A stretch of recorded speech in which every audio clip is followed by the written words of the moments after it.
আসসালামু আলাইকুম। তো আজকে আমরা চলে আসলাম 6টা বাথরুম এবং 3টা কিচেনের আপনার বাথরুমের ওয়্যারিংয়ের জন্য।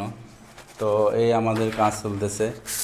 এখানে আমরা ম্যাক্সিমাম টাইম সিপিভিসি দিয়েই কাজ করি। তো এখানে কাজ হচ্ছে আমাদের থ্রেড দিয়ে।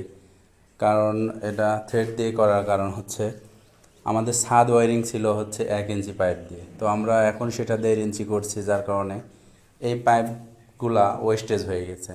তো আমরা একটু সিস্টেম করে এটা বাথরুমের মধ্যে মানে ব্যবহার করে দিচ্ছি, যেন বাড়িওয়ালার একটু সেভ হয়। ঠিক আছে, যার কারণে আমাদের পুরাতন পাইপ এবং ফিটিং দিয়ে কাজ করতে হচ্ছে।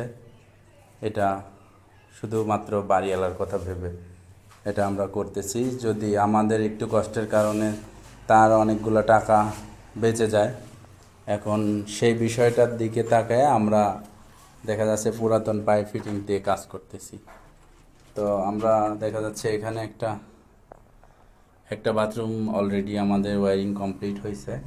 তো এখানে কমোড হবে, এখানে গিজারের লাইন দিবে না, যার কারণে আমরা সিবিপিসি সাজেস্ট করি নাই। আর পুরাতন পাইপ বাঁচার কারণেও আমরা সেটা করিনি।